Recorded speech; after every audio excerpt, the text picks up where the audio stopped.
Now to the double murder in Wilson County. We're learning the suspect is charged with killing his own brother and his mother. Police identifying the victims as 50-year-old Dana Jenkins and her 15-year-old son, Darren Cox. Jenkins' 25-year-old son, Darion Jenkins, is now charged with 2 counts of first-degree murder. The victims were found inside a home yesterday evening on Snowden Drive.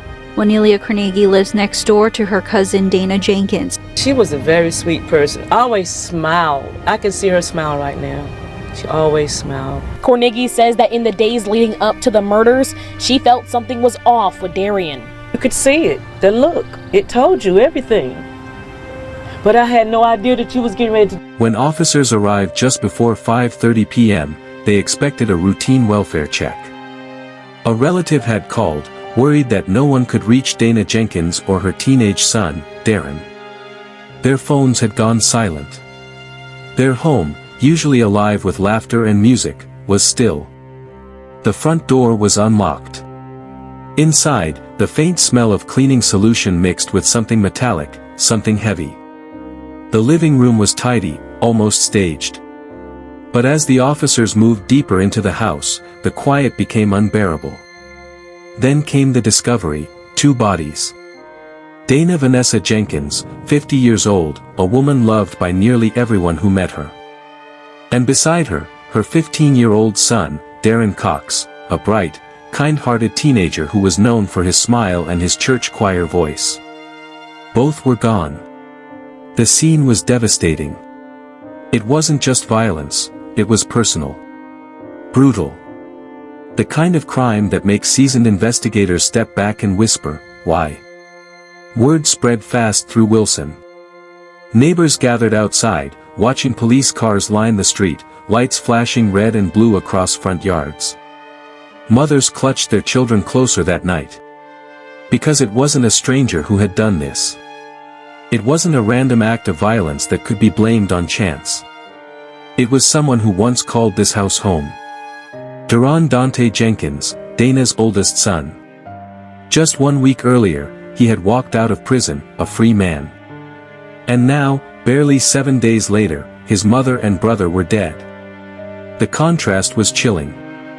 A family that had prayed for his redemption, that welcomed him home with love and second chances, now shattered beyond recognition. What could drive a son to turn on the very people who gave him life? What darkness grows inside someone in just 7 days of freedom? As investigators began piecing together the evidence, they would uncover a timeline that made no sense, a series of choices that ended in blood and silence. But on that first night, as the medical examiner worked under the harsh glow of floodlights and police tape fluttered in the evening air, one thing was clear: whatever had happened inside that house on Snowden Drive wasn't an accident.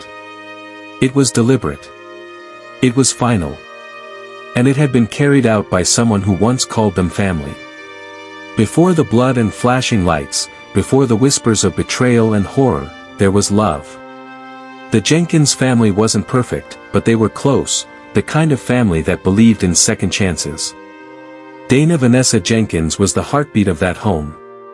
To her friends, she was a light, always smiling, always giving, the kind of woman who volunteered at church on weekends and still made time to cook dinner for anyone who stopped by. She raised her sons with faith, hard work, and compassion. Everyone said the same thing about her: Dana would give you the shirt off her back. Her youngest, Darren, was her pride and joy. Just 15 years old, he was a sophomore in high school, known for his kindness and sense of humor. He sang in the church choir, loved video games, and was described by classmates as the kid who always lifted others up. His dreams were simple: graduate, go to college, and make his mom proud. Then there was Darren, the oldest son. He had taken a different path. Growing up, he'd shown promise too: smart, athletic, protective of his younger brother. But as he got older, something began to change. Trouble started small: fights, skipping school, bad influences. Dana tried to guide him back, but each time he stumbled, the falls got harder. By his late teens, Darren had developed a reputation. Break-ins, stolen cars, drugs, brushes with the law, it was a spiral that Dana fought desperately to stop. She bailed him out when she could, visited him when she couldn't. To her, he was still her boy, lost, but not gone. In 2022, Duran was sentenced to prison for multiple charges: breaking and entering vehicles, larceny of firearms, and assaulting a correctional officer. He served his time, and in March 2025, he walked out. Free. Freedom, however, didn't mean peace.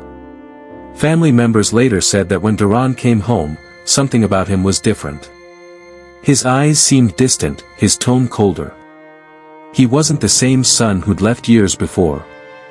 Still, Dana welcomed him with open arms. She believed in forgiveness. She believed people could change.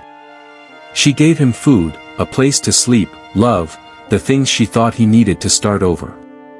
But the change inside Duran was deeper than anyone realized. Friends recalled that in the days after his release, he seemed agitated, paranoid even. He would disappear for hours and come back withdrawn. Some said he talked to himself, pacing the halls of the house late at night.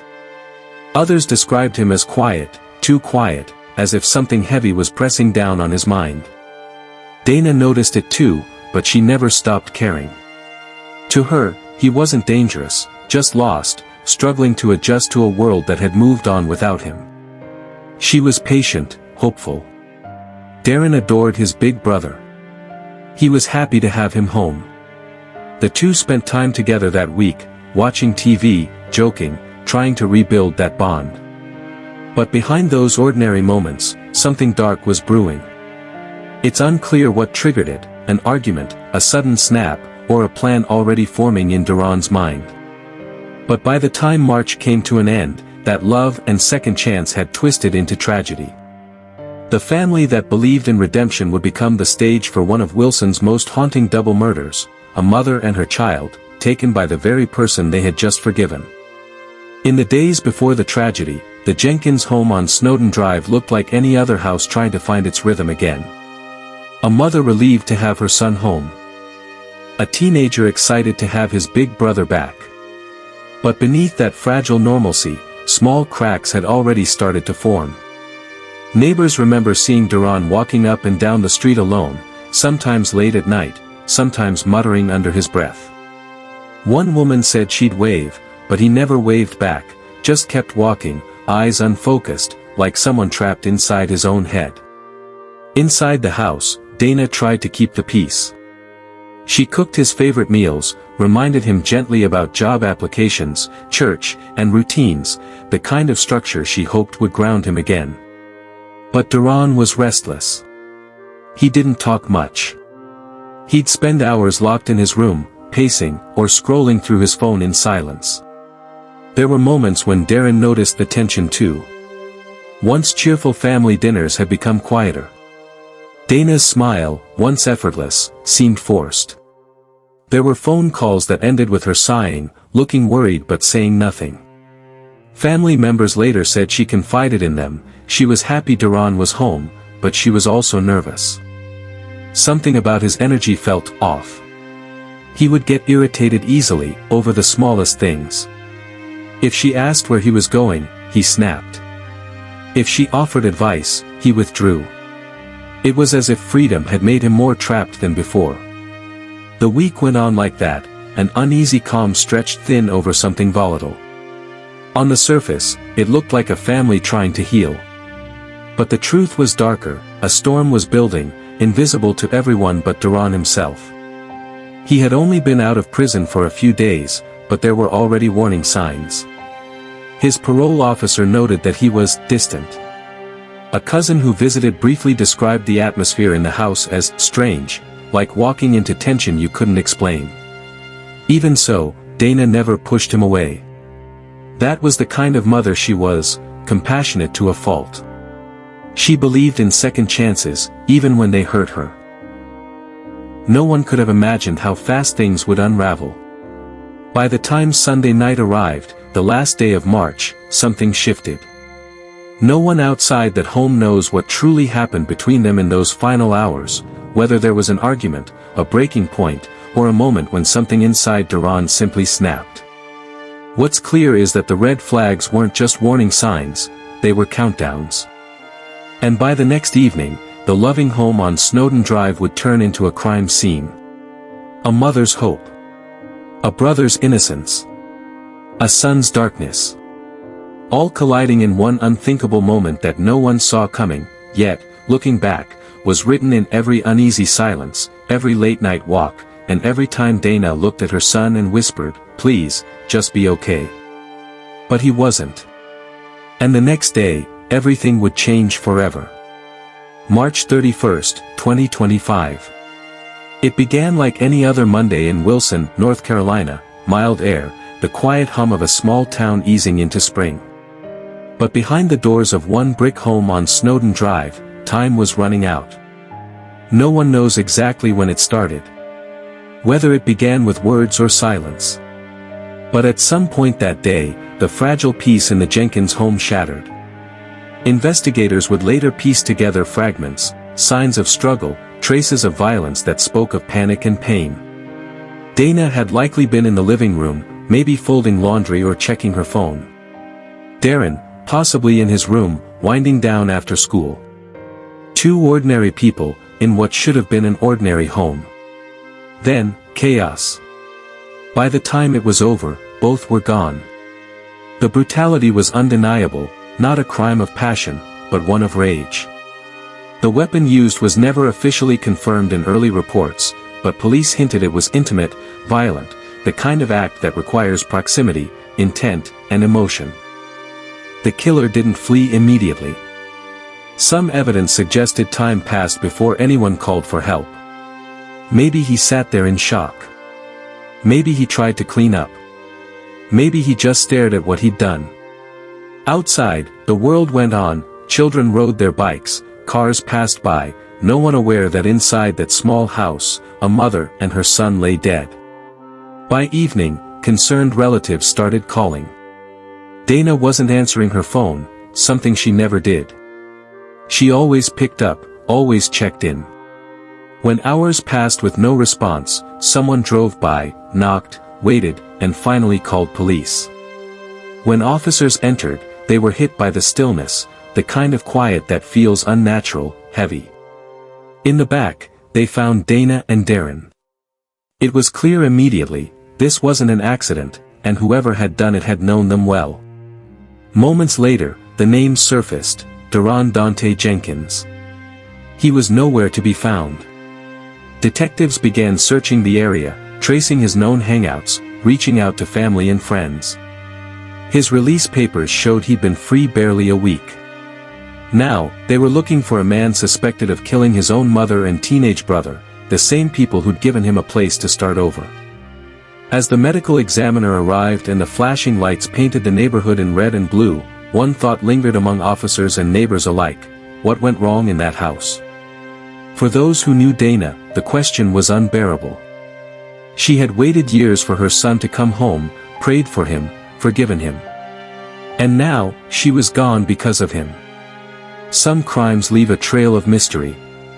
Others leave only heartbreak. This one left both. And by the next morning, the search for Deron would become a manhunt, one that revealed just how fragile redemption can be.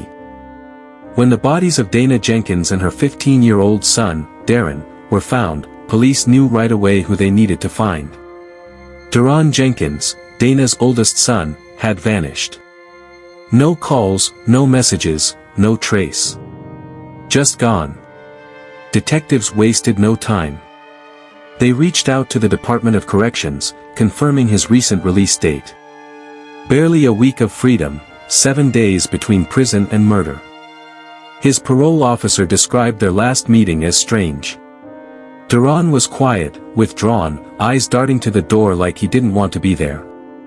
But there was nothing then that screamed danger. Nothing that could have predicted what came next. Now, his name was on every police scanner in Wilson. The investigation moved fast. Detectives cordoned off the house, collected DNA, fingerprints, and anything that could explain what happened. There was no sign of forced entry. No robbery. No intruder. That left one answer: someone who already belonged there. The weapon, though unconfirmed publicly, was believed to have come from inside the home. No indication of a break-in, no struggle at the door. This wasn't a stranger's attack. It was something that unfolded quietly, deliberately, and personally. Surveillance footage from nearby streets was checked. Officers canvassed convenience stores, gas stations, and bus stops. Within 24 hours, they found what they needed: Duran on camera, walking alone near downtown Wilson, hands shoved into his pockets, expression blank. He didn't look like a man running from a crime. He looked empty. When they found him later that evening, he didn't resist. There was no dramatic chase, no gunfire, no standoff. Just a quiet arrest, a man led away in handcuffs, his face emotionless, his clothes disheveled. At the Wilson Police Department, he was charged with 2 counts of first-degree murder. Detectives tried to ask why. What had happened in that house? What could possibly make a son turn on his mother and his brother? But Duran didn't talk. He offered no explanation, no emotion, no remorse. Just silence. For investigators, it was one of the hardest parts, the absence of reason. Because without a motive, all that was left was horror. The community reeled. Reporters swarmed Snowden Drive, cameras flashing under the spring sun. The yellow police tape still fluttered in the breeze, marking what had once been a place of love and forgiveness. Friends and neighbors were interviewed. Each one said the same thing: Dana loved her sons more than anything. She believed Duran could change. She gave him everything: food, shelter, faith. And in return, she and Darren lost their lives. The forensic evidence was overwhelming. Blood patterns, fingerprints, and DNA placed Duran directly at the scene. The timeline fit. There were no other suspects, no alibis. The case was airtight, except for the one thing that still haunted everyone: why? There was no clear motive. No confession. No explanation that could make sense of the brutality. And in a small North Carolina town where everyone knew everyone, that made the silence even louder. When Duran Jenkins was arrested, the town of Wilson wanted one thing: an explanation. Something that could make sense of the senseless. But as the legal process began, it became painfully clear: no one was going to get one. The court documents painted a timeline but not a motive. The prosecution laid out the facts: the brutal deaths, the lack of forced entry, the blood evidence, and the silence that followed. Everything pointed to Duran. The case itself wasn't complicated. But the reason behind it, that was the void no one could fill. Duran appeared in court looking distant, a blank expression, eyes unfocused, his body language neither angry nor remorseful. Duran Dante Jenkins was convicted of the murders of his mother, Dana Vanessa Jenkins, and his brother, Darren Cox. The judge's voice was steady as he handed down the sentence: life in prison without the possibility of parole. The same system that had released him just a week before the murders was now closing its doors behind him forever. And as the verdict was read, Duran showed no emotion. No tears. No anger. Just the same silence that had followed him since that night. A son who came home to start over. A family who opened their doors with love. And an ending that no one could ever have imagined. Is where Dana and Darren found comfort. Bishop Sherman Blandon says he knew them well. It has been very difficult, confusing, troubling. Carnegie remembers speaking to her cousin Sunday night and seeing police around the building the next day, telling her that 2 of her family members were now gone. The 25-year-old now faces 2 counts of first-degree murder, leaving Carnegie wondering how this could have happened. Couldn't figure out why he did it and what for. Online. In the days after the sentencing, Wilson, North Carolina, felt different. Quieter. The kind of quiet that comes after a storm, not peace, but the heavy silence that lingers when something sacred has been lost. Neighbors still drive past the house on Snowden Drive, slowing down just a little, eyes flicking toward the windows that used to glow at night. The curtains are gone now, the laughter gone with them. What remains is only memory, and questions that will never have answers. At church, the pew where Dana Jenkins once sat is still empty. Every Sunday, her friends speak her name in prayer, sometimes with tears, sometimes with disbelief. She had been a woman who believed in grace, who believed that forgiveness could heal anything. But forgiveness couldn't save her. Her youngest son, Darren, is remembered every week at the youth group he once attended. They lit candles for him, one for every year of his short life. His classmates described him as the brightest light in every room. Now, that light burns only in photographs and in the hearts of those who loved him. The hardest part for the family left behind isn't just the loss, it's the how. How could a son, freshly freed and embraced by love, destroy the very people who welcomed him home? How could forgiveness turn fatal? Some relatives speak of mental illness, of trauma from prison life that no one understood. Others say it was evil, plain and simple. But truthfully, no one knows. The only person who could explain what happened that day refuses to speak. And so, silence remains the final answer. In Wilson, people still talk about the Jenkins case, not as gossip, but as a wound. It changed the way neighbors look at each other, the way mothers worry about sons they can't reach. It reminded everyone that sometimes, even love isn't enough to pull someone back from the edge. Dana's legacy, though, endures. Her church started a community outreach program in her name, one that helps families of ex-inmates find counseling and resources. Her friends say she would have wanted that, even after everything. Because that's who she was. She loved until the end. And Darren's classmates hold an annual basketball game in his honor. They call it the Smile Game, because that's how they remember him, always smiling, always cheering everyone else on. As for Darren Jenkins, he sits in a prison cell now, serving life without parole. The boy who once played in the yard outside that house on Snowden Drive will never walk free again. His silence echoes as loudly as his crime, a void that no amount of justice can fill. Some nights, neighbors say they still hear the faint hum of wind through the trees on Snowden Drive. A whisper that feels almost human. Maybe it's imagination. Maybe it's grief. Or maybe it's the memory of a mother and son, frozen in time, still asking the one question no one can answer. Why?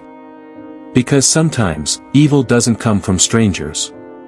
Sometimes, it comes from home. If you found this story haunting, don't forget to like this video, share it with someone who follows true crime, and subscribe to Fatal Whispers for more stories that expose the darkest corners of humanity. Turn on the notification bell, because in the shadows of everyday life, there's always another whisper waiting to be heard.